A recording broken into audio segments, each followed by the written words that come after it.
Bom dia. Vocês estão desanimados? O que está acontecendo? Bom dia. Bom dia. Agora sim, agora é o Bonifácio que eu conheço. Aqui o povo tem sangue nos olhos, né? São animados e tem uma sólida esperança que vão encontrar Jesus muito em breve. Espero que Deus abençoe você, abençoe a sua família. E hoje pela manhã o pastor Wilson me deu uma ordem. Pastor de vocês não é brincadeira não, viu? Esteja aqui na minha igreja às 8 horas da manhã. Falei, pois não, pastor Wilson, estaremos aqui. E realmente foi uma alegria ele mostrar para a gente a maneira maravilhosa que Deus tem usado a muitos de vocês para expandir o reino de Deus. Então vimos muitas novas igrejas, novas estruturas, e fiquei muito encantado com a fazenda lá, como chama? Fazenda, que é mesmo? Do Carmo, um lugar que é a parte mais alta aqui da região, numa fazenda mesmo, né? Muito bonito. Eu não conhecia aquele local. E na volta o pastor Wilson, vocês sabem que ele é estratégico, né? Então o pastor está vendo toda essa terra, esses lugares bonitos. Então, assim, não seria a hora de começar a pensar em dividir o distrito? O pastor Wilson é uma bênção muito grande. Ele é um dos maiores plantadores de igreja que nós temos na associação. Eu quero deixar aqui meu débito de gratidão, viu, pastor Wilson? O nosso parceiro aqui nesse processo de expansão. E a consequência disso é que, não sei se vocês sabem, a Associação Paulista Leste, entre as 8 associações que nós temos aqui na União Central, nós estamos em crescimento entre os últimos lugares. E para a honra e glória do nome de Jesus, é o campo de maior crescimento de toda a União Central. Isso tem a ver com o trabalho de vocês, tem a ver com o comprometimento, a paixão e o amor que vocês têm para com Jesus Cristo. E eu não posso começar aqui nesta manhã sem agradecer a dedicação, também a lealdade que vocês têm tido em relação aos dízimos e às ofertas, que são fundamentais para que a igreja e o reino de Deus possa expandir. A missão da igreja, está aí a missão da igreja. Quando a gente fala de missão, todo mundo tem uma definição, né? E a igreja resumiu essa missão em palavras muito simples. Vocês conseguem ler aqui ou não? Eu não ouvi. Conseguem? Sim. Agora sim. Vamos fazer então? Qual é a nossa missão? Vamos juntos? Fazer discípulos através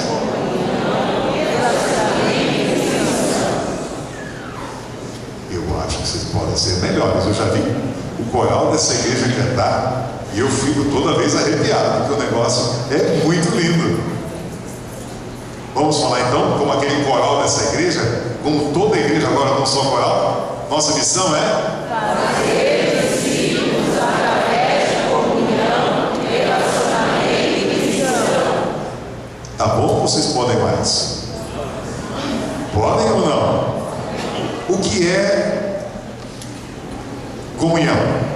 Vamos lá. O que é comunhão? Vamos falar. Senão alguém vai dormir aqui. Eu espero que não seja eu, né?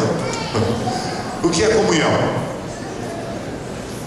Podem falar. Não tem problema errar, não. Não vou corrigir a prova como o professor Kelly, não. Não vou corrigir. É o que? Comunhão? Comunhão é o que? Relacionamento com Deus. E como a gente pode ter esse relacionamento com Deus? De que maneira? Através da oração, mas o que? Leitura da palavra. Estudar a lição da escola sabatina cabe aqui? Irmãos, a ideia da igreja, baseada em Apocalipse 14, as 3 mensagens angélicas, aqui está a essência das 3 mensagens angélicas. E para a gente não ter que decorar todos aqueles versículos, vamos decorar só isso aqui. E essa é a essência da razão por que nós estamos aqui hoje pela manhã. Fazer discípulos através da comunhão. E a igreja pensa que a comunhão é justamente isso que vocês falaram. A gente orar mais, ser conhecido como uma igreja que ora. Tão bonita a oração que o pastor Wilson fez aqui, né? Orando, intercedendo pelos problemas, as dificuldades que nós temos ao percorrer esse caminho. mas nós acreditamos que é só mais um pouquinho, né? É um pouquinho mais, e o que há de vir virá e não tardará. A gente espera que Jesus volte muito em breve. Por isso que a comunhão, a gente costuma dizer, não saia de casa sem Ele. Eles falam isso no cartão de crédito, né? Mas é melhor a gente traduzir esse pensamento para a presença de Jesus na nossa vida. Eu espero que nós possamos continuar nos desenvolvendo em relação à comunhão com Cristo, lermos mais a sua palavra, estudarmos a lição da escola sabatina, e é um desafio aqui, né? Para a gente continuar estudando, e a segunda palavra que aparece aqui na nossa missão é o que? Relacionamento. E o que vocês acham que é relacionamento? Está obscuro? Está difícil? O que é relacionamento? Como? Relacionamento é a comunicação entre nós, é relacionamento entre a igreja. O que mais? Quando a igreja colocou, isso foi votado esse ano, essa forma simplificada, né? A igreja está pensando em quê? Que a gente se reúna nas unidades aqui. Quantas unidades nós temos aqui na igreja, da escola sabatina? 10? 7? 7? 10. Estou ficando velho, né? 10 unidades. A igreja espera que essas 10 unidades não só se reúnam aqui de manhã, mas durante a semana, na casa de um de vocês, a gente também possa se reunir. Porque existem algumas pessoas que às vezes têm dificuldade de entrar aqui no prédio, mas na sua casa ele vai, porque tem um bolo bom, tem um bom relacionamento, tem uma comida boa, tem um relacionamento mais amistoso, mais informal. Então a igreja está solicitando gentilmente a você que, à medida do possível, a unidade que se reúne aqui durante o sábado se reúna em algum outro dia que vocês escolherem na casa de vocês. Alguns fazem sábado à tarde, outros fazem sexta-feira à noite. Alguns lugares eles chamam isso de pequeno grupo, pode chamar do jeito que você quiser. O importante é a gente estar junto para se relacionar com a comunidade, entendeu? Então é simples assim, a gente orar mais, se relacionar mais, para fazer o quê? Cumprir a missão. E como é que a gente cumpre a missão? De que maneira? Como que é, irmã? Eu não ouvi. Trabalhando, cumpre a missão trabalhando, mas trabalhando em casa, fazendo bolo, fazendo o quê? Pode. A Ellen White tem um texto que diz que existe muitas vezes mais religião numa comida bem feita do que num sermão pregado. Então as pessoas que fazem uma comida com amor, e às vezes podem compartilhar com alguém que está necessitando, alguém que está doente, a gente está ali pronto para ajudar, é muitas vezes melhor do que um bom sermão. Então é religião de forma prática, como o Tiago está recapitulando com a gente aqui durante esse trimestre. Mas vocês fizeram um trabalho muito bonito aqui de missão. Vocês distribuíram quantos mil livros? Pode falar. Nesses últimos 3 anos, o distrito de José Bonifácio, nós distribuímos mais de 60 mil livros nessa região. O que vocês acham? Amém. Não, mas tem que falar um amém melhor. Que isso? Amém. É isso, irmão. Nós temos que ter um pouco mais de fogo no coração, senão fica meio desanimado, meio surubático, né? Irmãos, nós temos a certeza da salvação em Cristo Jesus. Amém. E esse é o motivo da gente estar feliz. Temos problemas? Temos, que não tem. Só que eles estão lá no cemitério, lá no necrotério, né? Muito boa a sua história, viu? A história de Jesus aqui. Gostei dessa sua caixinha, viu? Vou arrumar uma dessa para mim também. Vocês viram a caixinha dela? Abre assim, pareceu Jesus assim. Chegou a espantar as crianças ali. Que legal! Isso é cumprir a missão. Trabalhar com as crianças, trabalhar com os adultos, distribuir os livros. Deus não espera, irmãos, que você faça aquilo que você não pode fazer. Por isso que Ele deu dons diferentes. Uns estavam aqui tocando uma música maravilhosa. Eu fui agora numa igreja, tinha um quarteto maravilhoso cantando. Ou seja, é a multiplicidade de dons. Mas ninguém pode ficar parado. Cumprir a missão não é opcional. Não, eu vou, se eu puder. Não é opcional. Sabe por quê? Você até pode fazer isso, mas a gente não vai ser feliz. Sabia? Deus colocou um senso de propósito dentro da nossa vida, que se a gente não se encaixar de acordo com o dom, você pode fazer o que você quiser, você nunca vai estar feliz. Veja uma pessoa, aqui não tem ninguém assim, mas tem algumas igrejas que eu passo, e quando eu estou na saída cumprimentando, tem algumas pessoas que começam: olha, pastor, aí começam a lamentação de Jeremias, né? As coisas de Jeremias estão bom, tem muita coisa bonita no livro de Lamentações de Jeremias, mas começam a reclamar. Eu nunca vi uma pessoa reclamar quando ela está dando estudo bíblico para alguém, abrindo a palavra, testemunhando, vivendo o Evangelho. É impossível. Agora, quando a gente não vocês, mas pessoas de outros lugares, ainda não descobriram a alegria de viver por Cristo, de testemunhar essa maravilhosa transformação que Ele fez na nossa vida, às vezes, muitas vezes, a gente não é feliz. E eu tenho certeza que estou falando com um grupo de pessoas, as pessoas mais felizes que existem neste mundo, com vocês. Alguém sabe, Levi não vale, hein? O que é que eu tenho aqui na minha mão?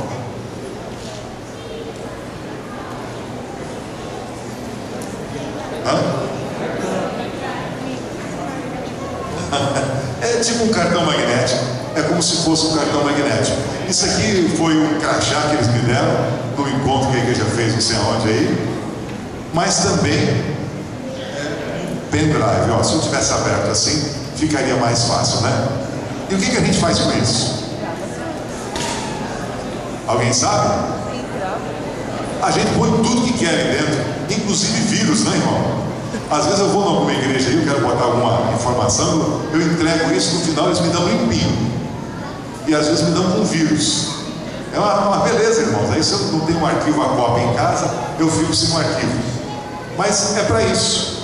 Agora, modernamente, isso aqui é uma coisa desatualizada. Não se usa mais isso. É isso aí, meu irmão. O negócio hoje é onde? Na nuvem. Se você gosta de usar o iPhone, aí você tem um lugar chamado iCloud. Se você não usa iPhone, usa qualquer outra coisa, todo mundo usa Dropbox, que é um lugar, um espaço onde pode se guardar sermão, música, palestra. Eu estou guardando minhas coisas tudo para lá. Todos os vídeos, todos os clipes, e onde eu tiver que ter qualquer pau, qualquer problema, eu entro lá na nuvem e baixo da nuvem aquilo que eu preciso. Tecnicamente, a nuvem é justamente uma expressão que mostra água ou gelo em suspensão na natureza. Essa é a definição do que é uma nuvem. Mas nós guardamos as coisas na nuvem, tecnologicamente falando. A minha esposa não gosta muito de tecnologia. E ela disse assim: onde é que fica essa tal de nuvem? Eu falei: olha para cima. Olha para cima. Não, mas se as coisas estão guardadas na nuvem, onde é que estão guardadas? Aí eu expliquei para ela que a Novo Tempo agora fez um contrato com uma empresa americana para guardar tudo que eles produzem aonde? Na nuvem. Ela falou: mas então onde é que é esse lugar? Dá para a gente visitar? Eu falei: isso é um servidor, isso é um HD gigante que está conectado com a internet, e todo mundo que tem internet vai lá e pega aquilo que guardou de acordo com a senha. Então hoje, sem internet, você não pega mais nada, você fica bloqueado, porque está tudo na nuvem. Está certo? Então essa é a nova tecnologia. Agora eu queria que a gente pudesse ler o texto agora de Números 9, e vamos ver um pouquinho sobre essa nuvem especial de Deus. E o que tem isso a ver com você? Números, a palavra números no original hebraico quer dizer no deserto. Isso conta a história do povo de Israel aonde? No deserto. Então vamos ver o texto que está aqui. Versículo 15, a gente começar agora com o versículo 15. No versículo 15 a gente vê: no dia em que foi erigido o tabernáculo, a nuvem cobriu, a saber, a tenda do testemunho, e à tarde estava sobre o tabernáculo uma aparência de fogo até amanhã. O versículo 16 diz: assim era de contínuo, a nuvem cobria de noite e havia a aparência de fogo. O que a gente está vendo aqui? Que Deus na sua misericórdia, Ele mandou para cuidar do seu povo uma nuvem. Está lembrado disso? Agora, que nuvem extraordinária era essa? A Apple nem existia, não existia nenhuma tecnologia de nuvem, mas a Bíblia já fala que existia uma estrutura poderosa para proteger cerca de 2 milhões de pessoas, e toda essa estrutura estava onde? Na nuvem.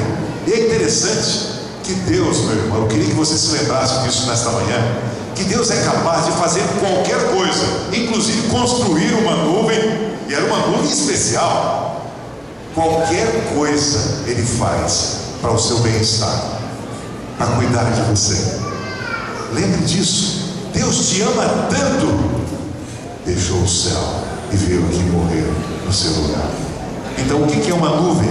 Qual é o problema? Qual é o impedimento? Qual é a muralha que está no seu caminho? Eu não sei qual o problema que está aparecendo. Não sei se para uma garota é um namorado, ou para um garoto é um namorado, ou algum problema, alguma conta, algum impedimento, alguma dificuldade relacional. Talvez pode ser algum problema de drogas, eu não sei o que é. Mas seja qual for o problema, eu queria que nesta manhã, mais uma vez, você confiasse na palavra de Deus. E ela diz que Deus ama muito os seus filhos. Ele ama demais. Ele quer o seu bem-estar. Ele quer a sua felicidade. Por isso que Ele criou essa nuvem lá no deserto. E aquela nuvem, eu não sei quantos de vocês já foram no deserto. Alguém já foi? Alguém já foi no deserto? Há um ano atrás eu fui no deserto. Irmão, chega a 60 graus positivo o calor. Então, se não tivesse uma nuvem, aquele povo teria morrido. Teria morrido. E à noite também acontece o contrário. Não sei porquê, baixa a temperatura e é muito frio no deserto. E Deus, sabe o que Ele fez? Então, eu vou cuidar do meu povo. Eu vou cuidar dos irmãos que vivem lá em Bonifácio, que frequentam a igreja lá em Bonifácio, e o que for necessário para o bem-estar, para a segurança daquele povo, eu vou fazer. Amém, Senhor. É isso, essa é a mensagem. E o que Deus fez? Colocou aquela estrutura para proteger o seu povo. O livro de Salmos, no capítulo 105, no versículo 39, usa a expressão dessa nuvem de toldo. Ou seja, vocês sabem o que é toldo? Às vezes tem uma lanchonete, algum lugar, que eles põem aquele toldo para o sol não bater. Mas além do toldo que Davi fala aqui, eu acho que Deus fez mais. Sabe o que Ele fez? Ele colocou uma estrutura, eu imagino, uma estrutura de ar-condicionado. Vocês acham que Ele não pode fazer ou não? Tinha algum limite? Para quem joga maná, joga comida lá no deserto, não pode, além de colocar uma nuvem, um toldo, colocar um ventinho fresco? Eu acho que é possível. Eu creio num Deus que não tem limites. Amém. Principalmente para cuidar e para abençoar seu povo. Eu queria nesta manhã que você sentisse o cuidado, o carinho e a bênção que Deus quer derramar na sua vida. Amém. E se Ele botou lá aquele toldo, eu imagino, em janeiro deste ano, pelo menos onde eu moro, fez muito calor. Acho que aqui também deve ter feito, né? E a minha esposa falou: vai lá no shopping e tem um ar-condicionado numa loja diferente. Eu falei: mas que loja é essa? Não, é uma loja, acho que é Polishop, e lá tem um ar-condicionado bem bacana que põe na sala, você pode transportar ele para o quarto, e aí a casa toda, onde a gente estiver, vai ter ventinho, que vai estar fresquinho. Irmãos, eu fui lá no shopping, entrei naquela loja e lá estava aquele arzinho condicionado e aquele ventinho, naquela grelhinha. Eu botei a minha mão assim, minha pequena mão, naquela grelhinha, e olhei: puxa vida, não está gelando nem minha mão. Aí quando eu fui perguntar o preço, falei: isso é só para o pastor Wilson, isso não vai dar para eu poder comprar não. E aí voltei para casa com um lindo ventilador. Da minha esposa: você vai dormir no sofá, não veio com ar-condicionado. É brincadeira, minha esposa é boazinha. Mas Deus poderia ou não criar aquele ventinho. Deus tem amor demais por seus filhos. Nem a cabeça, nem um cabelo, viu, meu irmão? Nem um cabelinho saiu daí que ele não soubesse. O meu também está indo no mesmo lugar, viu, irmão? Fica tranquilo que que a gente vai ficar mais brilhante, né? O cabelo vai indo embora. Irmãos, tudo que acontece na sua vida, às vezes você acha que Deus não se interessa, mas se interessa. Ele está interessado nos mínimos detalhes, como diz o pastor Aguinaldo Mozart, né, pastor Wilson? Nos mínimos detalhes. O pastor Aguinaldo, não sei quantos conhecem aqui, ele é uma peça. Tinha um casal que foi se aconselhar com ele, aí a esposa começou a falar e contando a história, né? Aí daqui a pouco o esposo falou assim: olha, vê se vai rápido, pastor, não tem tempo. Aí ele falou: por favor, irmã, me conte tudo, tintim por tintim, né? Eu queria dizer para vocês que Deus está interessado em qualquer que seja a sua dificuldade. E agora, onde você estiver, você está, olha Deus, qual é a limitação? Qual é o problema? Você quer ser mais fervoroso? Quer que a sua família cresça espiritualmente? Peça a Deus que Ele vai abençoar. Você quer ter mais inteligência? Você quer crescer intelectualmente? Deus chamou o seu povo para ser uma bênção, para ser uma grande nação, para ser a ponta, não para ser a cauda. E qual é a bênção que você necessita nesta manhã? Eu acredito num Deus que colocou uma nuvem extraordinária, um touro, como diz Davi. Ele pode abençoar você do jeito que Ele quiser. Creia, Ele quer. Ellen White diz que Ele está mais desejoso de te abençoar do que você mesmo de pedir. E ela diz assim: é estranho que eles peçam tão pouco. Irmão, pedir para Deus não cai no cartão de crédito. No dia 10 não vem a conta. Pode pedir que Ele vai abençoar a sua vida, mas pelo conflito cósmico que existe no céu, mesmo Ele sendo onipresente, Ele não pode vir aqui abençoar você, a menos que você interceda por alguém. Ele sabe o que está passando com o seu esposo, com a sua esposa, com a sua família. Lógico que Ele sabe, mas você precisa interceder, porque senão Satanás vai acusar: olha, você está abençoando ele, mas ele nem pediu. A essência do caráter de Deus é amor, e Ele está desejoso. Peça que eu vou lá abençoar a sua vida. E às vezes a gente não quer nem comungar com Ele. Aí os anjos olham assim: não entendo aqueles camaradas, né? Não vocês aqui, vocês oram muito, né? Mas tem pessoas de outras igrejas aqui que não oram tanto. Eu acho que uma das melhores maneiras, hoje de manhã, às 5 horas, quando eu acordei, não sei quem acordou cedo, mas tinha um sol bem vermelho, né? Lindo. E eu olhei para aquele sol e intercedi para que Deus abençoasse a sua vida nesta manhã. Amém. Eu não sei o que está acontecendo, mas eu só sei que um Deus que colocou uma nuvem para proteger aquele povo que havia sofrido durante 430 anos no deserto, esse Deus está mais desejoso de abençoar você do que você imagina. Amém. E além de proteger do sol, à noite, como era frio, o que acontecia? Eu acho que tinha uma iluminação que aquecia. Antes de inaugurar a arena, que é um time aqui pertinho da gente, bem perto, né? Eu fui visitar uma das nossas igrejas ali no Conjunto Anchieta. E quando eu fui numa esquininha perto do muro, não sei quando já passaram ali, aí eu vi aquela iluminação do Itaquerão, tudo de LED, que coisa linda, que coisa extraordinária. E aí eu me lembrei lá do encontro que houve dos desbravadores. Você foi lá no chama aquela cidade no interior de São Paulo? Barreiros, vocês foram, né? 30 mil desbravadores. Agora imagina 2 milhões de pessoas com as suas barraquinhas e Deus iluminando, dando a condição deles, ao final da caminhada, estarem ali, entrarem na sua tenda. Depois, eu imagino que tinha um dimmer que fala, é um negócio que regula a iluminação para ficar bem escurinho, para o povo relaxar, que no outro dia a luta seria grande. Irmãos, Deus fez tudo isso por amor ao seu povo. Amém. Eu queria que você se lembrasse que debaixo da nuvem de Deus existe o quê? Proteção. Não saia debaixo da nuvem de Deus. Alguns falam: não, mas eu vou fazer tudo de acordo com a minha sabedoria. Não, eu sou um cara mais inteligente do que essa palavra já escrita há tanto tempo como Moisés no deserto. Irmãos, o meu conselho para vocês nesta manhã: vamos ficar debaixo da nuvem de Deus. Vamos ficar debaixo de um assim, diz o Senhor. Porque se você sair, muitos achavam que a arca, aquele monte de animal, estava fedendo demais. Mas depois eles descobriram que era melhor ficar no meio dos animais fedidos e sobreviver ao naufrágio do que não entrar na arca. Alguns falam: não, eu não vou nem para a igreja porque lá tem muitas pessoas pecadoras. Em casa aqui eu não vou nem me envolver com as pessoas. Irmãos, vamos ficar debaixo da nuvem de Deus. Amém. Debaixo da nuvem de Deus existe proteção.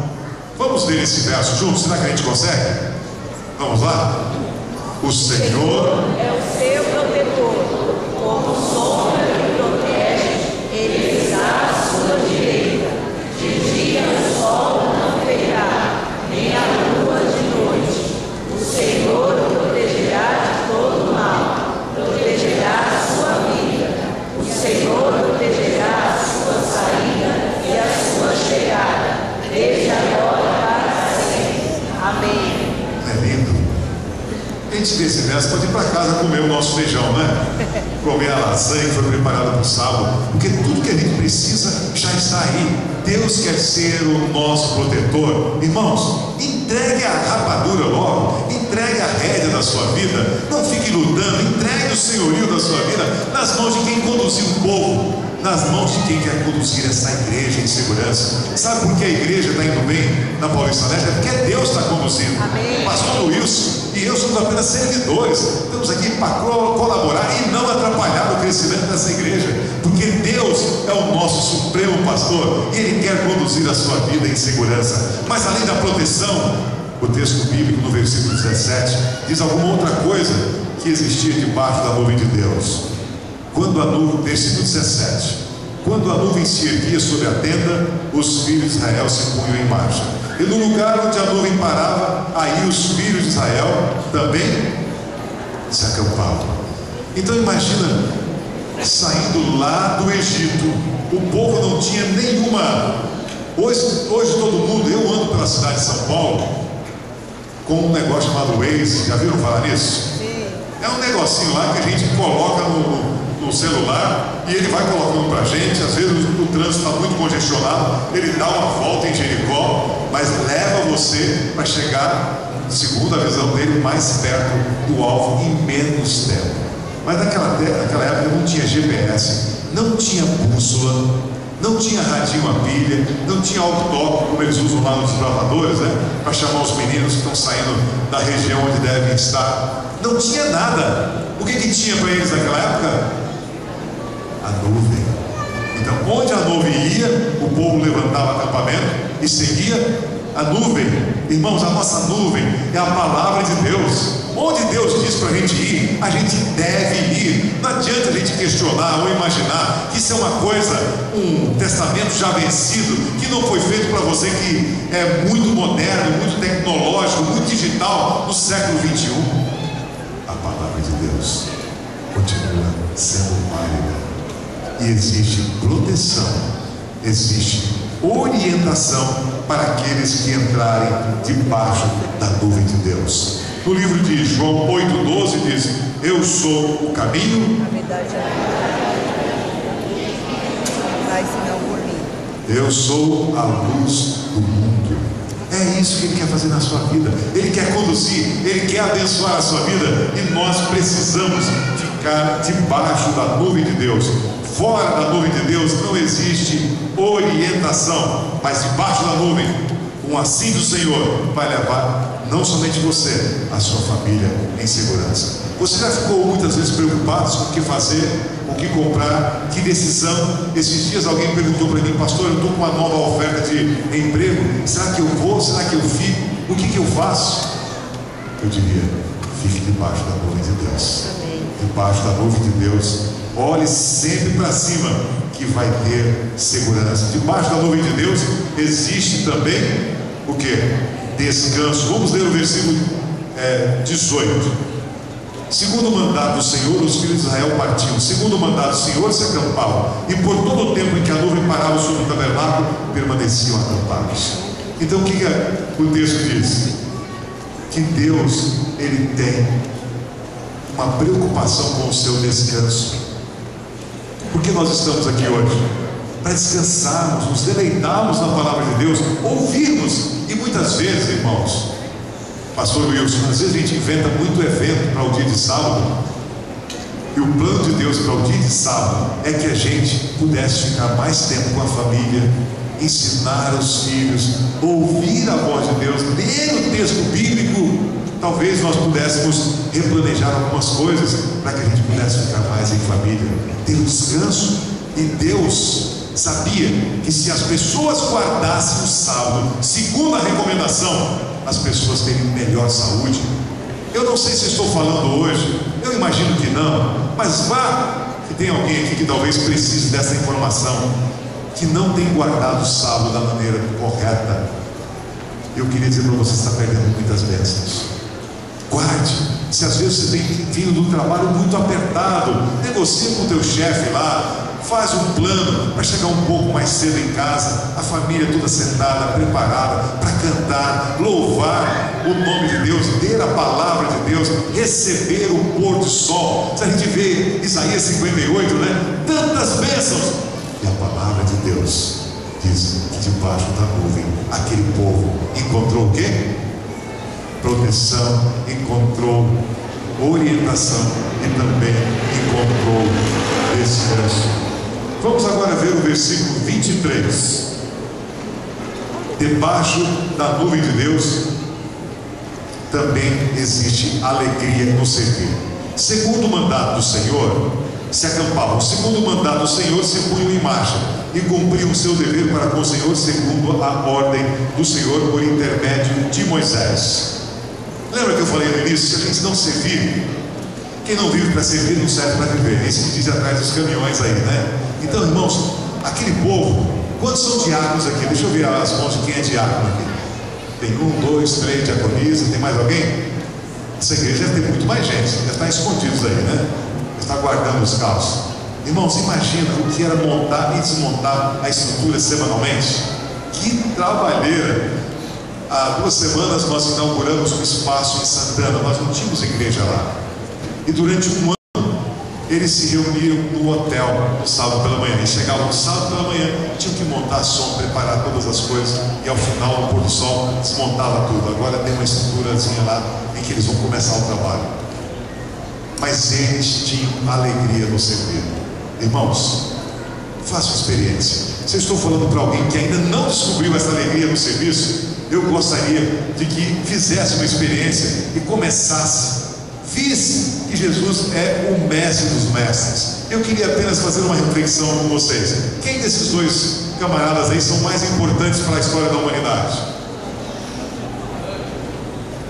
O da direita ou da esquerda? Alguém não conhece essas fotos aí? O da esquerda, ou da minha esquerda ou direita de vocês, é um camarada que foi uma tragédia para o mundo, né? Matou milhares de judeus, chama-se Hitler. O segundo chama-se Gandhi. O que motivou Gandhi a fazer a diferença na história? Vocês acham que era o dinheiro, a posição, o prestígio? O que motivou a Gandhi? O que vocês acham? O que motivava ele a lutar pelo problema das castas que existiam lá na Índia? Olha o que ele dizia: resistência pacífica e não cooperação com a discriminação. A lição de hoje tratou isso. A gente não pode discriminar alguém pela cor da sua pele, pela quantidade de dinheiro que tem ou não tem. Deus veio morrer por todos. Olha o que ele disse. Se você quiser colocar no Facebook, pode anotar, porque é um pensamento que não cabe para todo mundo. Para vocês aqui sim. Olha o que ele diz: os fracos nunca podem perdoar, porque o perdão é atributo de quem? Dos fortes. Eu espero que vocês sejam fortes pelo poder do nome de Jesus. Amém. Eu estava falando para um grupo há poucos dias e disse: pastor, eu não consigo ver como o senhor me procurou, eu não consigo pedir perdão para ninguém. Olha, quando alguém me incomoda, eu sou grosso. Falou assim. Eu falei: você está achando isso bonito? Você acha que é legal isso? Pastor, mas é homem assim. Eu falei: olha, desculpa, homem que é homem, quanto mais homem, mais humilde ele tem que ser. Concordam comigo, meninos?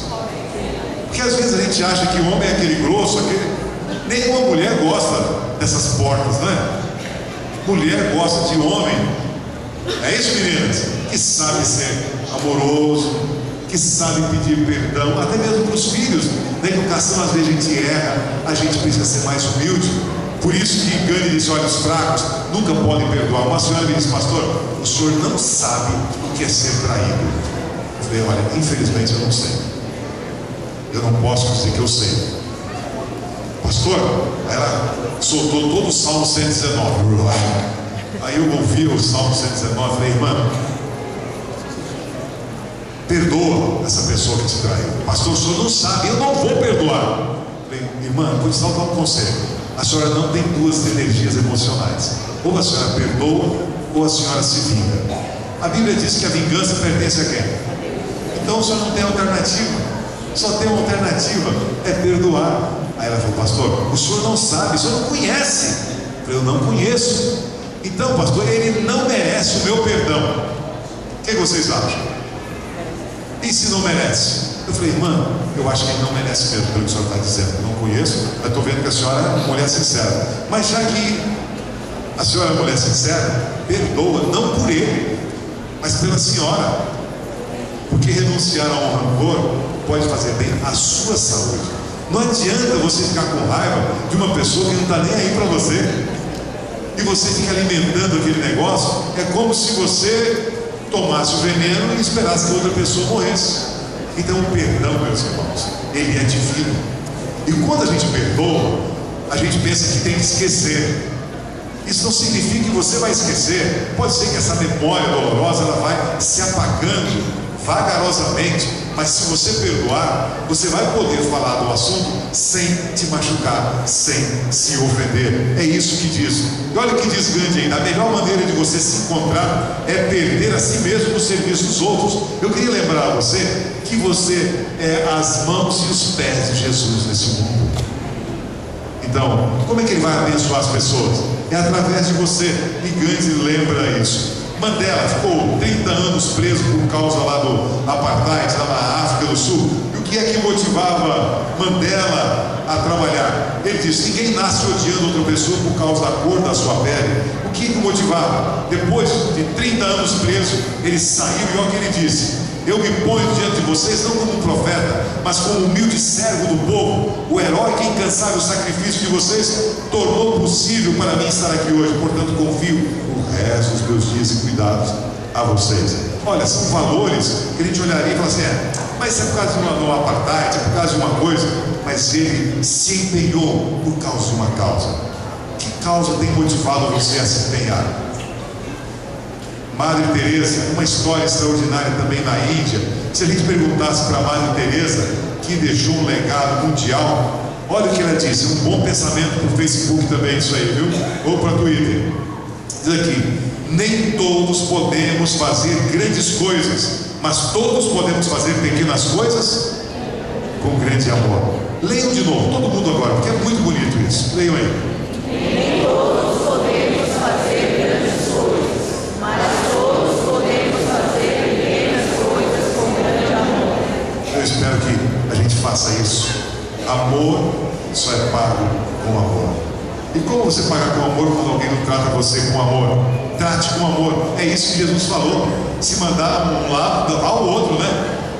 É assim que ele mandou. Olha o que ela diz ainda. Vamos ler juntos? O que importa não é quanto nós doamos, mas quanto amor nós colocamos na nação. Outro pensamento muito bonito. Agora o que Jesus disse é muito mais lindo ainda, né? Jesus que dividiu a história entre antes e depois dele. O que motivou Jesus deixar o céu e vir aqui? Ele disse: amai-vos uns aos outros. Vamos ler juntos? Amai-vos uns aos outros. É isso que ele deixou. Olha o que ele diz: não vim para ser servido, mas para servir. Todos nós queremos ser servidos, né? Gostamos de chegar em casa e a esposa tem que chegar com a comidinha na mesa, fica sentado no sofá, tudo vem de forma pelo controle remoto. Mas Jesus mostrou que o mais importante é a gente servir. E olha que coisa importante de liderança na nossa igreja. Quem quiser tornar-se grande entre vós, seja aquele que sirva. É isso que ele nos ensinou. E olha a técnica. Eles estavam me dizendo que daqui uns dias teremos mais quantos batismos aqui, pastor? Mais 10? Mais 9? Olha a técnica que Jesus usava para fazer evangelismo. Vamos ler juntos? O Salvador como uma pessoa que desejava o bem, manifestava simpatia por eles, ministrava-lhes as necessidades e granjeava-lhes as crianças. Ordenava então, serve. Como ele fazia? Ele chegava, olha, eu quero oferecer um estudo bíblico para você. Primeiro ele satisfazia as necessidades. Depois se misturava, demonstrava compaixão, amor, e depois que havia satisfeito as necessidades, aí ele dizia: você quer um estudo bíblico aqui? Você quer participar da arena do futuro? Você quer participar? De que você quer participar? Jesus, ele era diferente. E se nós usássemos essa metodologia, sabe o que ela diz? Haveria 100 conversões, onde hoje há apenas uma conversão. Não é maravilhoso a gente conhecer? Debaixo da nuvem de Deus havia o quê? Proteção, havia orientação, havia descanso e alegria no servir. Eu tenho um vídeo aí, cadê a nossa equipe de vídeo? Abre o PowerPoint, porque o vídeo deve ter deslinkado aí. E eu queria mostrar para vocês um vídeo que eu gosto muito, de um garoto lá do Maranhão que eu conheci há poucos dias. E toda vez que eu vejo essa história, veja fora da pasta, tem um arquivozinho chamado Mateus. E se você olhar o pendrive lá dentro, você clica no Mateus e você vai ver um menino que tem uma alegria muito grande em servir o nome de Jesus. Vamos ver se vai dar certo aqui. Mateus, não está dentro dessa pasta, volta um pouquinho. Aqui embaixo, ó. Mateus, aqui embaixo. E veja um garoto. Se você já viu, vale a pena ver de novo. Pode clicar e pode soltar assim que você conseguir aí. Pessoas como Mateus Soares do Maranhão, que faz um trabalho de gente grande, espalhando o amor de Jesus. O que eu mais gosto é de trabalhar na igreja. Eu tenho o costume de visitar as pessoas, pergunto por que ela não está vindo para a igreja, ou então quando a pessoa não é batizada ainda, eu vou lá, convido ela para vir para a igreja. A gente termina ali a visita, cumprimenta e vai partir para outra visita. No mesmo dia eu consigo visitar umas 3 pessoas. O Mateus ele tem feito um grande trabalho aqui no distrito de Barra do Corda, aqui no bairro Piquezinho, onde ele mora. E através do seu trabalho, cerca de 25 pessoas já foram batizadas. Algo que nos surpreendeu muito também foi o envolvimento dele no projeto Missão Caleb. Nós fomos para uma cidade chamada Fernando Falcão, onde tínhamos uma igreja ali que já estava há 4 anos fechada. E o Mateus, desde o começo, ele sempre animado para poder participar. No princípio, a gente ficou até meio receoso dele ir, pelo fato de ser bem pequeno, bem jovem ainda. Mas quando a gente percebeu a determinação, a vontade que ele tinha, nós decidimos então dar essa oportunidade para ele. E no final desse trabalho, cerca de 35 pessoas foram batizadas. Às vezes eu tenho vontade de passar a noite todinha brincando. Nem dormir, passar a noite toda. Mas só que a gente sente que é um dever da gente estar na igreja. Eu sou o diretor do Departamento Infantil, Sonoplastia e Ministério Pessoal. Quando eu crescer, eu quero ser um pastor. Tudo que Deus disse para os discípulos que estivessem próximo da vinda dele, já está acontecendo nos dias de hoje. E a gente se pergunta às vezes, mas o que está faltando mesmo para Jesus voltar? E só falta pregar o evangelho no mundo inteiro. Cada pessoa que se batiza, eu sinto emoção, porque toda pessoa que entrar no céu, ela precisa ter uma coroa. E a coroa precisa ter, no mínimo, uma estrela.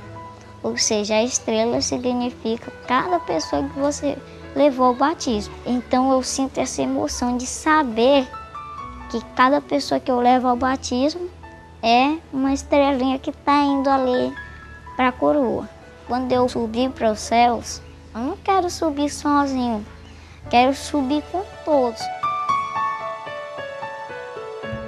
O que vocês acham? É emocionante, né? Um garoto desse jeito. Eu não conhecia o Mateus, conheci só o vídeo dele. Aí eu conheci lá em Brasília, numa reunião que teve. E aí eu fui conversar com ele, tirar uma foto, né? Para mim, é um menino que me inspira muito, muito, muito. E aí o pastor Ayrton estava fazendo uma entrevista com ele. E ele agora já está um pouquinho maior que está aí, já tem uns 3 anos, mas ele já levou 1000 pessoas. E ele está agora estudando em Iaitai, lá na Transamazônica. E esse ano, quando eu vi, foi no mês de maio, ele já havia levado coleguinhas no colégio, já tinha uns 15 ou 20 que estavam lá estudando, e ele já tinha dado o estudo bíblico e já levado ao batismo em 1 ou 2 meses. Eu acho que esse tem alegria no servir, não tem? Esse está debaixo da nuvem de Deus, não está? É uma inspiração para a gente. Eu acho que você tem muito mais condição, talvez, que esse menino. Vamos ficar debaixo da nuvem de Deus, porque existe proteção, existe orientação, descanso e alegria no servir. Eu vou ler o último texto, que está em Hebreus 12. Paulo provavelmente estava analisando os Jogos Olímpicos ou alguma coisa em que tinha lá a sua plateia, e aí escreveu isso aqui para a nossa alegria, né? Assim que a gente fala, né? 12, versículo 1 de Hebreus. A versão que eu tenho aqui diz o seguinte: portanto, também nós, visto que temos a rodear-nos tão grande nuvem de testemunhas, desembaraçamos-nos de todo o peso de pecado que tenazmente nos assedia. Corramos com perseverança a carreira que nos está proposta. Sabe o que está dizendo aqui? É que existe um grupo de pessoas que está olhando para a gente aqui em Bonifácio. Eu posso me lembrar talvez de Enoque, Elias, quem mais? Moisés. É um grupo, uma nuvem de testemunhas. E, como diz Ellen White, algumas pessoas, quando Jesus ressuscitou, também ressuscitaram e estão lá no céu. E estão aqui dizendo para você que está em Bonifácio: filho, não desista, continue firme, continue dando os estudos, continue vindo à igreja, continue ouvindo a voz de Deus e fazendo a sua vontade, porque quando Ele voltar, é melhor que você e eu estejamos no iCloud divino, na nuvem divina, preparados para dizer a Deus, quando Ele vier sobre as nuvens: Senhor, os meus filhos que o Senhor me deu estão aqui preparados. Amém. Eu os preparei, não para esse mundo apenas, mas para estar conosco na eternidade. Amém. E eu estou aqui de braços abertos para dizer: Senhor, eu te amo muito. Que Deus abençoe você, que essa seja a minha e a sua oração, hoje e sempre.